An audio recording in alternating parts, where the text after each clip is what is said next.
तो चलिए आज एक ऐसी यात्रा पर चलते हैं जो एक अचानक आए तूफान से शुरू हुई और फिर एक वैश्विक आध्यात्मिक आंदोलन बन गई। ये कहानी है संत निरंकारी मिशन की, प्रकाश, प्रेम और मानवता की एक विरासत। प्यार, शांति और मानवता ये सिर्फ शब्द नहीं हैं, बल्कि ये वो बुनियाद हैं जिस पर संत निरंकारी मिशन की नींव रखी गई है। लगभग एक सदी से यही तीन सिद्धांत इसके हर काम का मार्गदर्शन कर रहे हैं। तो इस मिशन के इतिहास और इसकी फिलॉसफी को अच्छी तरह समझने के लिए हम 4 अहम पड़ावों से गुजरेंगे, पहली चिंगारी से लेकर आज दुनिया भर में इसकी पहुंच तक। चलिए शुरू करते हैं। हमारी कहानी शुरू होती है साल 1929 में, पेशावर में, एक ऐसा शहर जो इतिहास और संस्कृति से लबरेज है। और यहीं पर एक बहुत ही साधारण सी, एक अनपेक्षित घटना एक बड़े आध्यात्मिक आंदोलन की नींव बन गई। सब कुछ शुरू हुआ कुदरत की एक अप्रत्याशित घटना से, एक जबरदस्त तूफान, और फिर इंसानियत की एक छोटी सी पेशकश ने सब कुछ बदल दिया। उस तूफान के बीच एक आवाज गूंजती है, एक बहुत ही साधारण सा न्योता जो आगे चलकर एक गहरी आध्यात्मिक यात्रा की वजह बनने वाला था। ये जवाब, ये सिर्फ एक स्वीकृति नहीं थी, ये तो एक आजीवन प्रतिबद्धता का ऐलान था, एक आध्यात्मिक समर्पण का वादा जिसने आगे चलकर एक पूरी पीढ़ी को प्रेरणा दी। और बस उसी एक छोटी सी बातचीत में गुरु शिष्य के रिश्ते का बीज बोया गया। ये संत निरंकारी मिशन का जन्म था। मिशन को अपना पहला गुरसिख मिला और ज्ञान की वो ज्योत, वो रोशनी एक दिए से दूसरे दिए तक पहुंच गई। बाबा बूटा सिंह जी ने जो चिंगारी जलाई थी, अब मिशन बाबा अवतार सिंह जी के नेतृत्व में विकास और संगठन के एक नए दौर में कदम रखने के लिए तैयार था। मिशन की विरासत इसके नेतृत्व के सहज उत्तराधिकार में साफ दिखती है।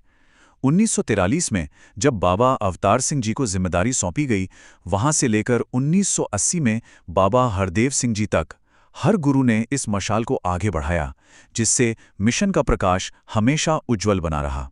सोचिए, 1947 में विभाजन की उथल-पुथल के बीच बाबा अवतार सिंह जी ने मिशन को दिल्ली में एक नया घर दिया। वहां 1948 में उन्होंने संत निरंकारी मंडल की स्थापना की, एक ऐसा ढांचा बनाया जिसने मिशन को न केवल जीवित रहने बल्कि आने वाले दशकों में फलने फूलने का मौका दिया। इस मिशन के दर्शन की सुंदरता उसकी सादगी में है। बाबा गुरबचन सिंह जी अक्सर प्रेम, शांति और मानवता के गहरे सच को सरल, यादगार कहानियों के माध्यम से समझाते थे। एक बार एक शिष्य ने शिकायत की कि गुरुजी तो हमेशा मेरी कमियां और नुक्स ही निकालते हैं। गुरुजी ने जवाब दिया, खुश रहो कि मैं कुछ निकाल रहा हूं, कुछ डाल नहीं रहा। ये खूबसूरत कहानी हमें सिखाती है कि रचनात्मक आलोचना एक सुनार की आग की तरह हमें शुद्ध करने और बेहतर बनाने का काम करती है। जरा पानी के पंप की कल्पना कीजिए, वो बिना कुछ डाले धरती के नीचे से पानी खींचता है और ऊपर रहने वालों की सेवा करता है। ठीक इसी तरह हमें निस्वार्थ सेवा का जीवन जीने की कोशिश करनी चाहिए। अपनी आंतरिक शक्तियों, हमारे तन, मन और धन का उपयोग मानवता की भलाई और परोपकार के लिए करना चाहिए। सन 1980 में बाबा हरदेव सिंह जी के नेतृत्व में मिशन के लिए एक नया अध्याय शुरू हुआ। ये वैश्विक पहुंच का दौर था जो सत्य और मानवता के संदेश को दुनिया के कोने कोने तक ले जाने के लिए समर्पित था। बाबा हरदेव सिंह जी के नेतृत्व में मिशन की आवाज महाद्वीपों में गूंज उठी। उन्होंने अपनी जीवन संगिनी माता सविंदर जी और राजमाता कुलमंत कौर जी के साथ बिना किसी भेदभाव के सभी पृष्ठभूमियों के लोगों को जोड़ा, एकता और समझ के पुल बनाए और मिशन के मूल मूल्यों को और भी मजबूत किया। बाबा हरदेव सिंह जी के बाद उनकी पत्नी माता सविंदर हरदेव जी ने मिशन की मशाल को आगे बढ़ाया। उनके मातृ मार्गदर्शन और अटूट समर्पण ने ये सुनिश्चित किया कि मिशन का प्रकाश चमकता रहे।